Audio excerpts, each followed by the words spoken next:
Hi, good evening dears. അപ്പോൾ ഇന്നൊരു vlog ചെയ്യാമെന്ന് വിചാരിച്ചിട്ടാണ് വന്നത്. അപ്പോൾ ഈ വ്ളോഗ് എന്താണെന്ന് വെച്ചാൽ ഒരു സിനിമയാണ് കേട്ടോ, ഒരു മൂവി റിവ്യൂ ആണ്. മലയാളത്തിൽ ഇപ്പോൾ ഞാൻ കണ്ടത് പ്രൈം വീഡിയോയിലാണ് കണ്ടത്. ആക്ച്വലി ഇത് ജൂലൈയിൽ റിലീസ് ചെയ്ത ഒരു സിനിമയാണ്, 2025. അപ്പം ഞാനിത് ഇന്നലെയാണ് പ്രൈമിൽ കണ്ടത്. ഈ മൂവി പുതിയ മൂവിയാണ്, റിലീസ് ചെയ്തിട്ടേ ഉള്ളൂ പ്രൈമിൽ. അപ്പോൾ എനിക്ക് കണ്ടപ്പോൾ അതൊന്ന് റിവ്യൂ ചെയ്യണം എന്ന് തോന്നി. കാരണം കോമഡി ഫിലിമാണ് കേട്ടോ, ഒരു ഫാമിലി എൻ്റർടൈൻമെൻ്റ് ഉള്ള ഒരു കോമഡി ത്രില്ലർ കലർന്ന ഒരു എന്താ പറയുക, ഒരു കളർഫുൾ മൂവിയാണ്. ഭയങ്കര കളർഫുൾ ആയിട്ടുള്ളൊരു മൂവിയാണ്. OTT-യിലാണ് വന്നിരിക്കുന്നത്. അപ്പോൾ അതിൽ ആ കോമഡി നമ്മൾ ആസ്വദിക്കുമ്പോൾ അതിലുള്ള കുറച്ച് വിശേഷങ്ങളും കൂടെ പറയാം. കാരണം ഒരു മെസ്സേജ് കൂടെ തരുന്നൊരു മൂവിയാണ്. അപ്പോൾ അത് നിങ്ങളിലേക്ക് ഷെയർ ചെയ്യാമെന്ന് വിചാരിച്ചിട്ടാണ്. അപ്പോൾ ഞാനിന്ന് ഒറ്റയ്ക്കല്ല കേട്ടോ മൂവി റിവ്യൂ ചെയ്യുന്നത്. എൻ്റെ കൂടെ ഒരാളും കൂടെ ഉണ്ട്, ശിവേട്ടനും ഞാനും ചേർന്നിട്ടാണ് ഇന്ന് മൂവി റിവ്യൂ ചെയ്യുന്നത്. അപ്പോൾ ഹായ് ശിവേട്ടൻ. അപ്പോൾ ഈ മൂവിയുടെ പേര് ഒന്ന് ഇൻട്രൊഡ്യൂസ് ചെയ്യാം. രവീന്ദ്ര നീ എവിടെ എന്നാണ് ഈ മൂവിയുടെ ഒരു ഇൻട്രൊഡക്ഷൻ. ഓക്കെ, അപ്പോൾ ശിവേട്ടാ ഇതിൻ്റെ പ്രൈമറി ആയിട്ടുള്ള കാര്യങ്ങൾ എന്തൊക്കെയാണെന്നൊന്ന് പറയും. ഈ സിനിമ സംവിധാനം ചെയ്തിരിക്കുന്ന മനോജ് പാലാടനാണ്. പ്രൊഡ്യൂസ് ചെയ്തിരിക്കുന്നത് അബ്രഹാം മാത്യു ആണ്. പിന്നെ ഇതിൽ കുറേ മൾട്ടിപ്പിൾ ക്യാരക്ടേഴ്സ് ഉണ്ട് അല്ലേ? ആരൊക്കെ കഥാപാത്രങ്ങൾ? പ്രധാന കഥാപാത്രം ആരാ? പ്രധാന കഥാപാത്രം നമ്മുടെ അനൂപ് മേനോൻ, ധ്യാൻ ശ്രീനിവാസൻ, ഷീലു അബ്രഹാമാണ്. വുമൺ ക്യാരക്ടർ ഷീലു അബ്രഹാമാണ്. പിന്നെ സിദ്ദിഖുണ്ട്, നമ്മുടെ സുരേഷ് കൃഷ്ണ, സെന്തിൽ, എല്ലാവരും ഇങ്ങനെയുള്ള കുറെ മെയിൻ കഥാപാത്രങ്ങളാണ്. പിന്നെ കുറെ സബ് ക്യാരക്ടേഴ്സ് ഒക്കെ ഉണ്ട്. മൂവി കാണുമ്പോൾ നിങ്ങൾക്ക് അറിയും. അപ്പോൾ ഈ മൂവി നിങ്ങൾക്കത് ഗുഡായിട്ടാണ്, ഒരു ഫാമിലി മൂവിയാണ്. അപ്പം നിങ്ങൾക്ക് കണ്ടപ്പോൾ എന്താ തോന്നിയത്? ഇത് ഒരു ശാസ്ത്രവുമായി ബന്ധപ്പെട്ടിട്ടാണ്. അത് മെറ്റീരിയോളജിക്കൽ ഡിപ്പാർട്ട്മെൻറ്റുമായി ബന്ധപ്പെട്ടുള്ള ഒരു ഡിപ്പാർട്ട്മെൻ്റൽ കഥയും അതിൻ്റെ കൂടെ കുടുംബ പശ്ചാത്തലവുമായിട്ട് ചേർത്തിണക്കിയിട്ടുള്ള ഒരു സിനിമയാണത്. ഇപ്പോൾ ശിവേട്ടൻ പറഞ്ഞ പോലെ ശരിയാണ്, ഇതൊരു ഡിപ്പാർട്ട്മെൻ്റൽ മിക്സ്ഡ് ഫാമിലി സ്റ്റോറിയാണ്. കേട്ടിരുന്ന് കാണാൻ പറ്റുന്ന മൂവിയാണ്. പ്രത്യേകിച്ച് അനൂപ് മേനോൻ നിങ്ങൾക്കറിയാം, സീരിയസ് പോലെ നടിക്കുക, നല്ല മിക്ക കാര്യങ്ങളും കോമഡിയാണ്. എന്നെ അയാളുടെ ടീമിൽ നിന്നൊന്നും മാറ്റണം. ദിസ് ഇസ് മൈ ഓർഡർ, അതങ്ങ് അനുസരിച്ചാൽ മതി. അല്ല രവി എന്തടേ?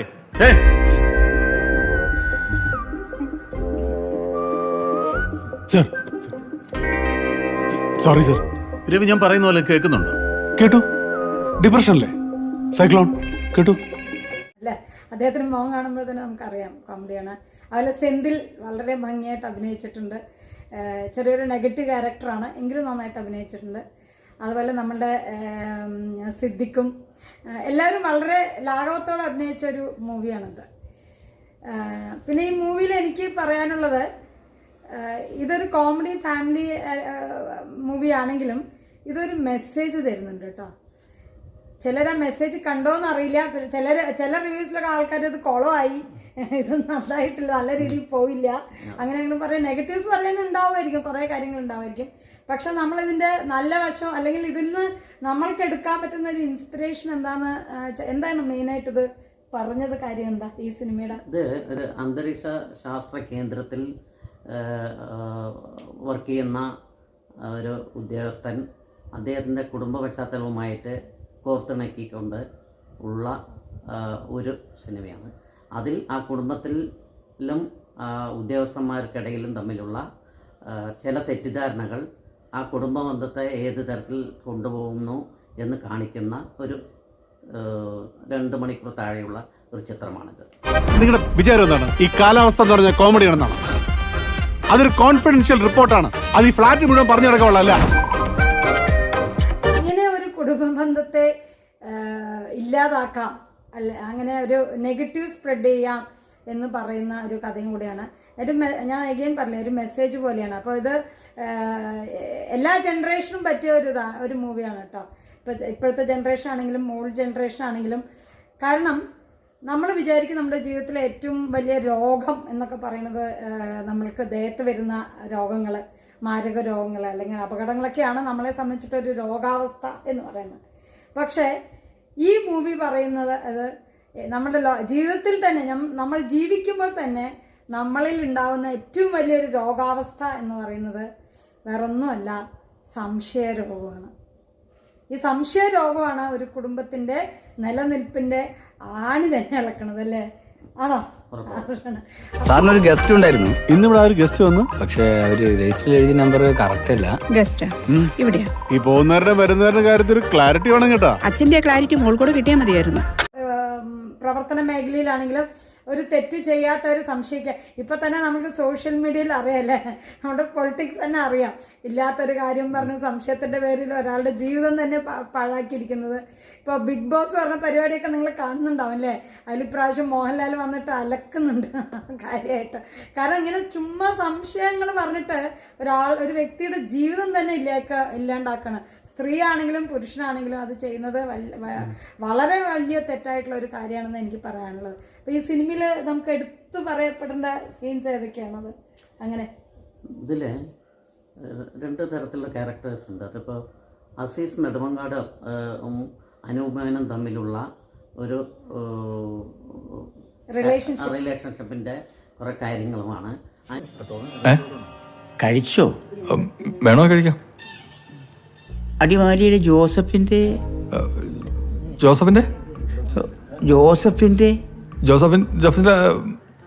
ആ അവിടെ ഇരിക്കേ. Thank you. ഒരു മൈൻഡില്ല.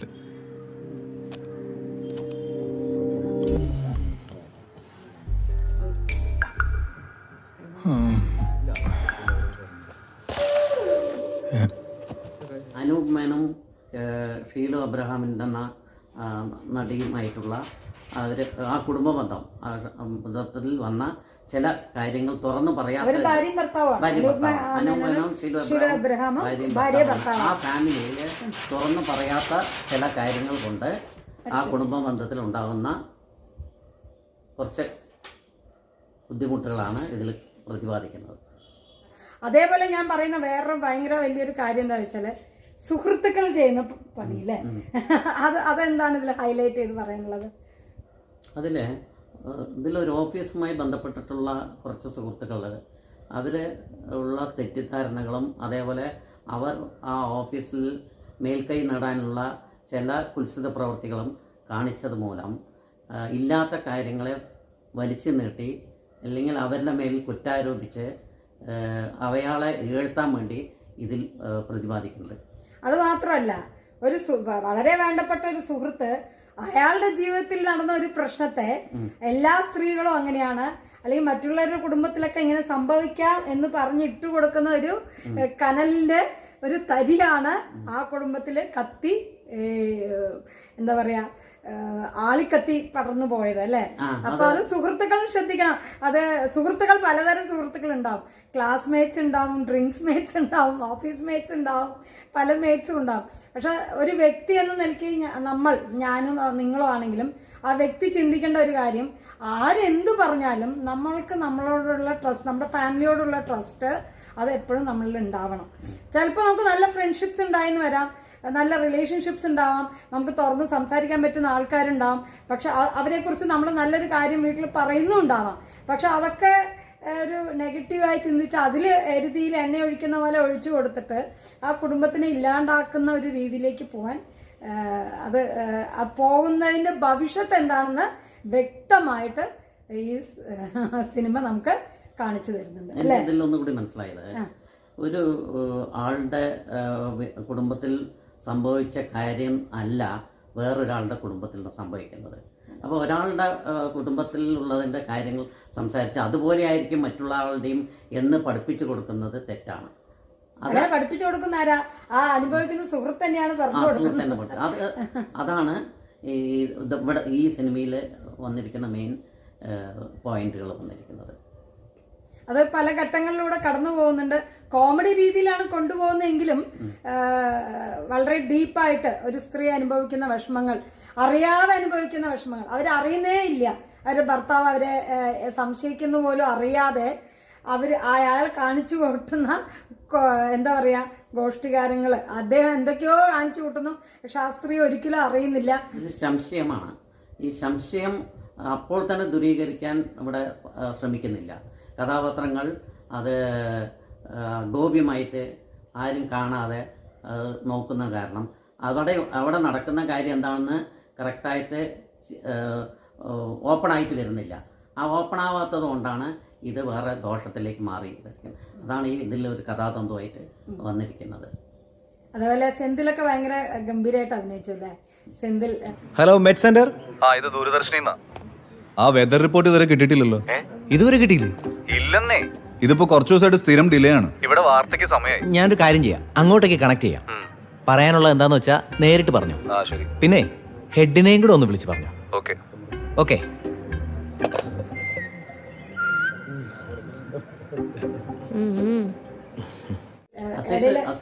അസീസാണ് നെടുമങ്ങാട് അസീസാണ് കൊണ്ടുപോയത്.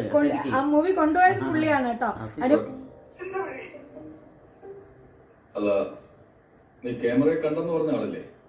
നിന്നേക്കാളും പ്രായം കുറവാണ്. ആയിരിക്കും. ആയിരിക്കുന്നല്ല, ആണോ? എത്ര പ്രായം കുറവാണ്? അനൂപ് മേനോൻ ഈക്വലി, അനൂപ് മേനോൻ ഹീറോ ആണ്.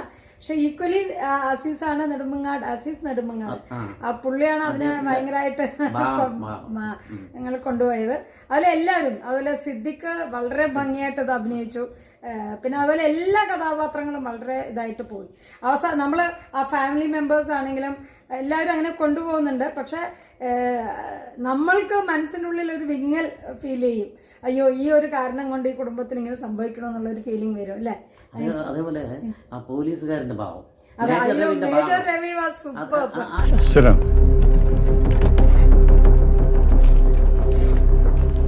ആരെയാണ് കാണാതായിരിക്കുന്നത്? സാർ, എൻ്റെ മകൻ ജോൺ. അവനെ ഇന്നലെ മുതൽ കാണാനില്ല. മോന്റെ ഫോട്ടോ വല്ലതും കയ്യിലുണ്ടോ? എൻ്റെ ഫോണിലുണ്ട് സാർ.